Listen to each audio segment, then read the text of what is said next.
Coming to you with a cup of coffee. This way I lower my risk for developing IBS. It's Wellness Nerd Out time! How you guys doing today? Happy Wellness Nerd Out time. Gist of it. Coffee lowers your risk for irritable bowel syndrome. Why and how? What does the research say? So a recent retrospective cohort study that followed around 425,000 people over 12 years found just that. They found an inverse dose-dependent relationship between caffeine intake and someone's risk for IBS. So what is IBS? Irritable bowel syndrome is characterized by frequent abdominal pain, typically accompanied by either constipation or diarrhea, and usually associated with stress or anxiety or depression or some previous intestinal infection. Not to be confused with inflammatory bowel disease, and we talk about things like Crohn's disease or ulcerative colitis. This is different, and stress is typically a major trigger that people talk about.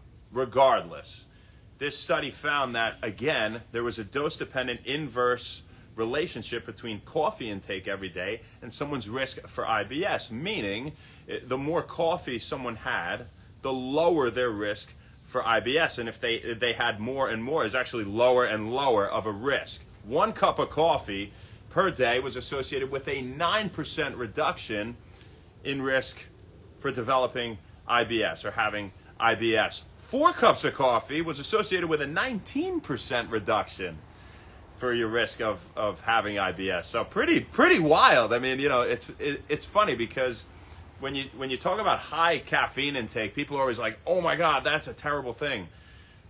Who knows what caffeine, by the way, has, you know, some electrolytes in it and vitamins and minerals. It's not just pure caffeine, right?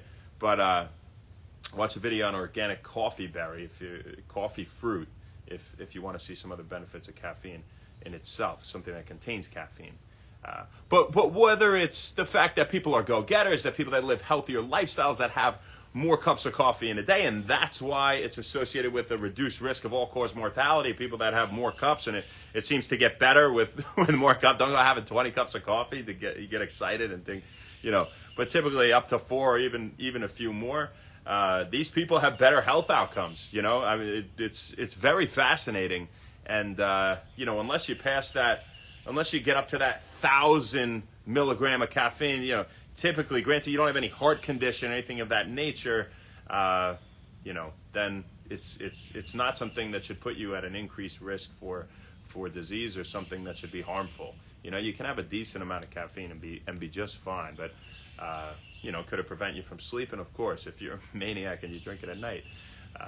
But very interesting, I thought. It's also associated with a reduced risk of IBS. So what are some other good things that we can do for IBS?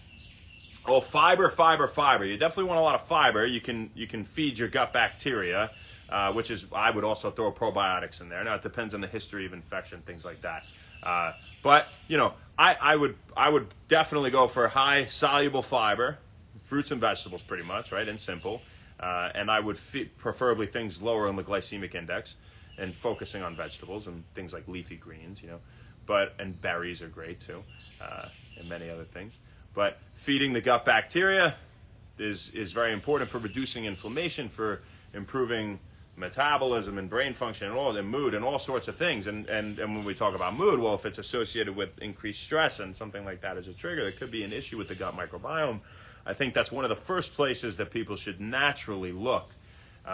You know, too, having a lot of water will help with you know, constipation. Obviously, water and fiber would be good, and if it's diarrhea, that can make it run a little bit more, right? So maybe you wouldn't want to be just slugging away water, but you still should have half your body weight in ounces a day at a minimum, typically. Okay, so fiber is one good thing.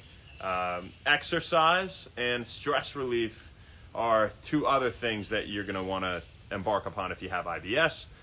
Definitely exercise routine and any mindfulness techniques, from yogic breathing to, you know, throwing a ball up and down, laying on your back, to squeezing stress balls, to doing yoga in itself, or you know, any forest bathing, walking through a forest, you know, grounding, things that just help to relax you, right? So those are definitely some things that you can do to help with IBS symptoms.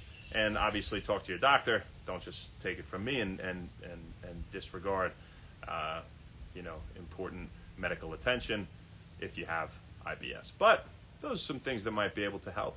And apparently caffeine. So that, that's not to say it will help once you have IBS. Again, this is lower. This is associated with a lower incidence of IBS. Okay, so when you think you have IBS, you should go chugging coffee all day.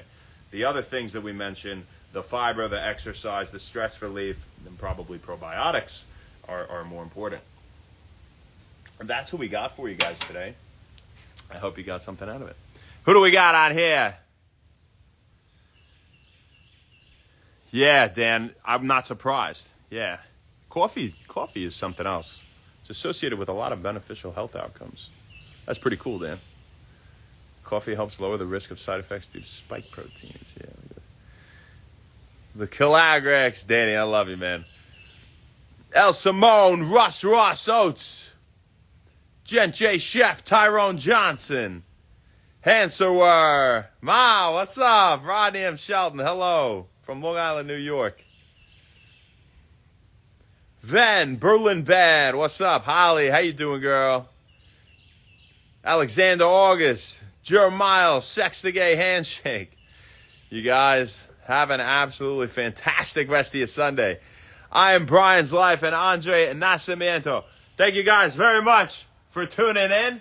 And thanks for supporting yourselves and improving your lives and doing good things for yourself every day. At least I hope that's the case. That's all we got for you, folks. We'll see you tomorrow, baby. Not sure where, not sure when, but we'll see you then. Have a great day. Thanks so much. Happy Sunday and happy Wend Wellness. We'll see you. Ciao.